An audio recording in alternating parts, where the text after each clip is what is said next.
Association, and an avid visual creator. Jeff is rarely seen without a camera. Let me look to my, yeah, okay, we clearly see that. Let's see, he's rarely seen without a camera possession or without wearing some sort of University of Georgia Bulldogs apparel. Go Dogs. Go Dogs. Go Dogs. Go Dogs. Ladies and gentlemen, Jeff Thomas. Oh, I really should have prepared. We're gonna break the mold. We share a common goal, and we're gonna find the truth. We've got the tools to use.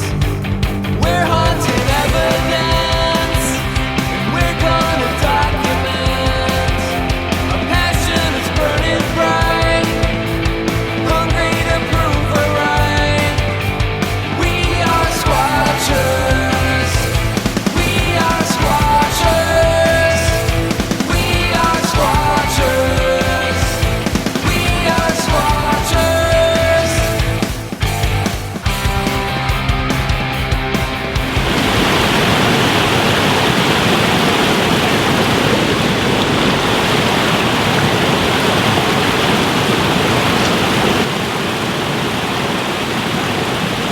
Hi.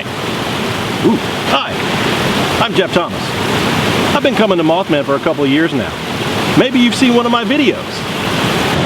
However, based on my YouTube view count, you haven't. But this year is different. This year I was asked to speak. There's only one problem with that. I'm not a very good speaker. That line right there, that one where I said I'm not a good speaker, that took 7 takes. 7 takes to read one line. You want me to do this live? What? I'm a videographer. I'm a good drone pilot. I take a brilliant photograph every once in a while. And I'm a Bigfoot researcher. But a good speaker, I am not. So knowing that in advance, I asked a few friends if they had any advice they could give me.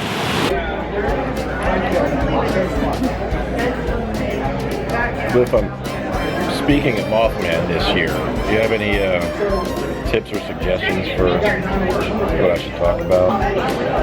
I would say you should really talk about the use of big spotlights to attract Mothmen.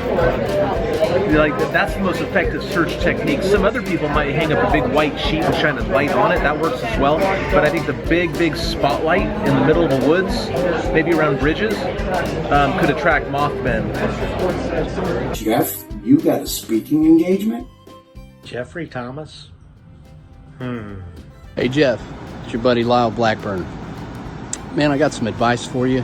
As far as your presentations, you're good. I mean, I don't want to say you're not. I mean, actually, you're the best. I mean, your presentations are absolutely outstanding. But I got to give you a little advice. If I were you, I would definitely get paid in advance. Just friend to friend. Jeffrey Thomas. Dr. Meldrum, I'm speaking of Mothman. You got any tips or suggestions? Honestly, I think you just call in sick. Hey Jeff, what's up? This is Bo from Finding Bigfoot. Whatever you do with that Mothman thing, do not picture that crowd naked. And definitely make sure you wear lots, and I mean lots, of deodorant. Well, I hope you at least got paid in advance. Or at least in cash. You know, I would try to get out of your usual habit of 1 or 2 syllable words and try to go for like some 3 or maybe even 4 syllable words. It's not like a spelling test. You don't have to write them down or anything, but you should learn how to say them. And that way people will think you're real smart. Nope, never heard of her. So I figured it'd be better to show what I do, like when things go wrong. You can choose to believe in Mothman or not. There were over 100 reports from 1966 to 1967 of the moth. Damn.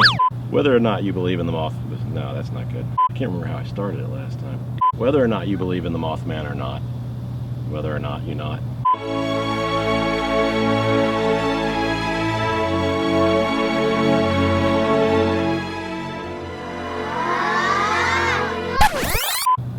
Despite the fact that there were over 100 reports from 1966 to 1967, you can choose to believe in Mothman.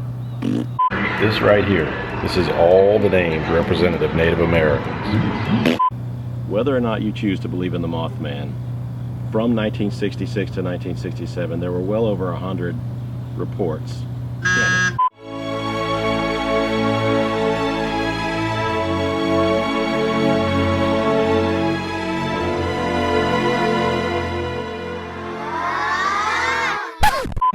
This entire thing right here. These are all the names given by naval. And there was that one time I was on television. You might have seen it. If you live in Asia and are awake at 3 in the morning. With the technology perimeter set, team member Jeff Thomas tests the handheld infrared thermal imaging camera, which highlights anything emitting heat. So we got Jeff out there with the thermal imager, scouting around.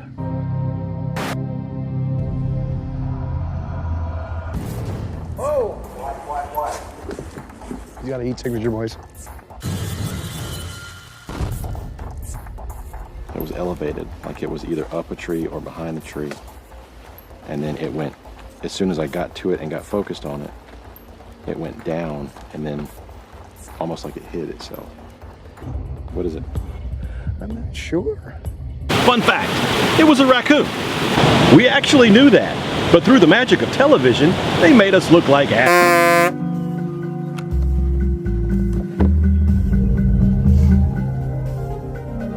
What we're doing now is we're looking at the cards on the cameras to see what pictures we have.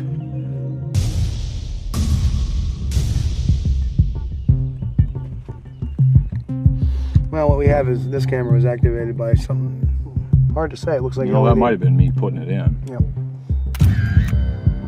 That's Gary. Yep. That's this morning. That's me.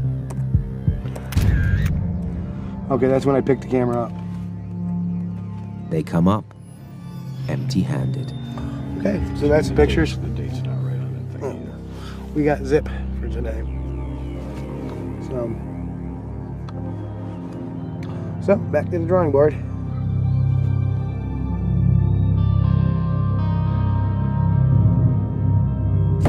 And I don't know whether or not I should be proud or ashamed that my Jeep got more screen time than I did.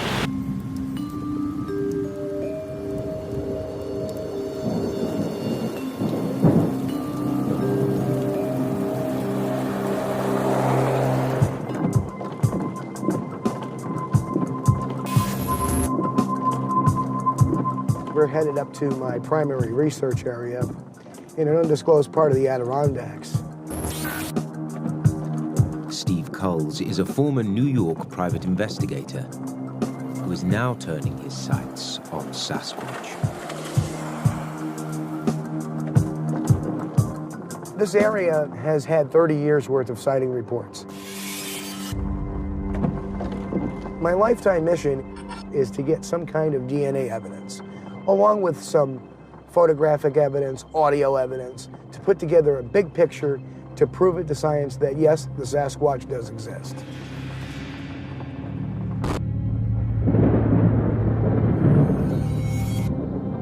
I know it's out here. I've seen him.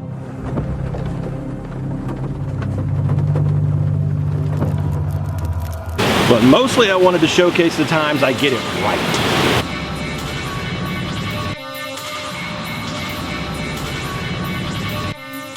Normally I hang him above my fireplace. He creates a nice ambiance. Well, he is frozen in carbonite, so he should be quite well protected. Have you found the droids you were looking for? We always find the droids we're looking for. Move along, move along. Hey Lyle, how do you know when you're on a flight to the Mothman Festival? I don't know, Ken. How do you know? It's a red eye. More hits, more hits.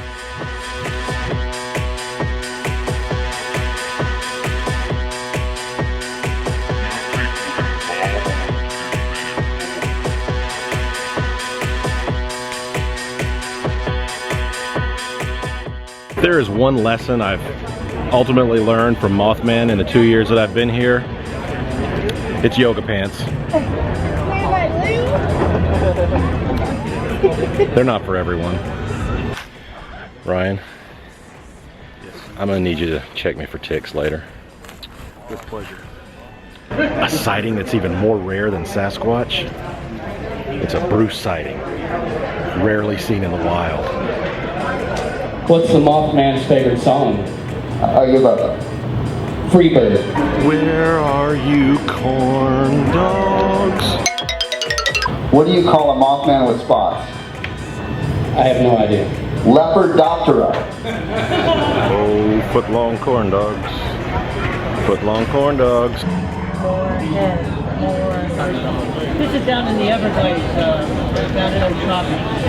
This is actually... You see the clown? You Cinderella boy. Tears in his eyes, I guess, as he lads of this last shadow. Former greenskeeper, about to become the master champion. See it. Watch where you're driving.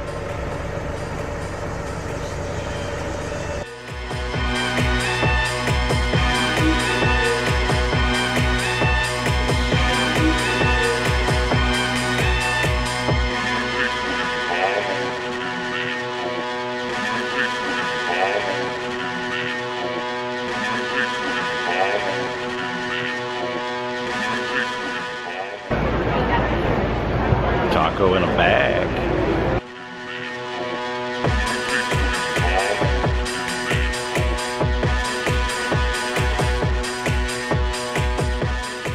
Taco in a bag. Hell up here clear.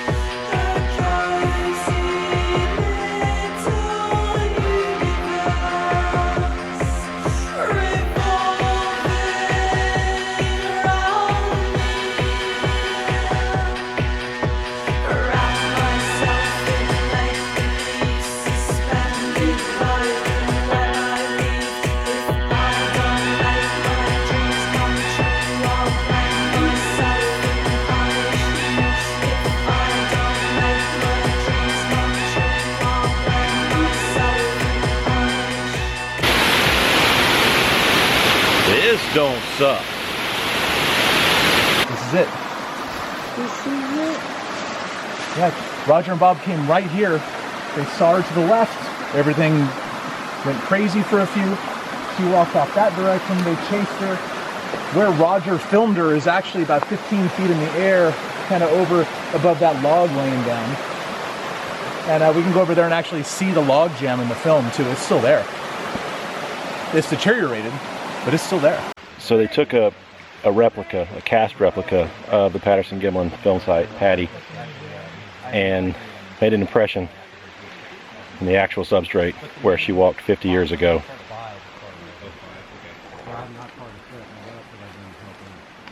So to answer a few of your questions, yes, I've seen one.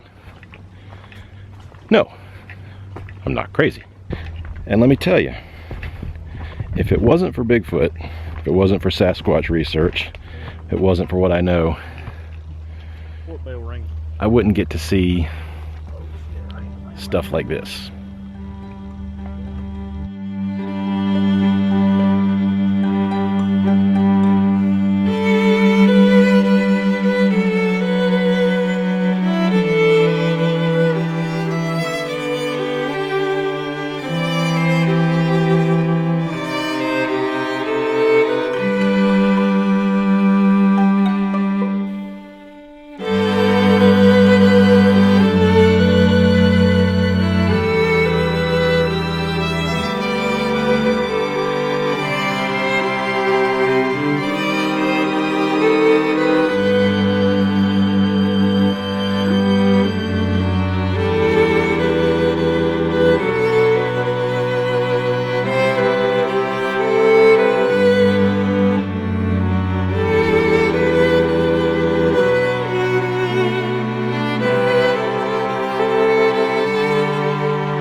Whether or not you choose to believe in Mothman, from the time period of 1966 to 1967, there were easily over 100 reports and sightings of the Mothman in the area of Point Pleasant, West Virginia. But despite all of that, the fact remains that right here on this spot, the Silver Bridge did collapse December 15th into the Ohio River, and 46 souls were lost. After the Silver Bridge collapsed, there were no more Mothman sightings in Point Pleasant, West Virginia.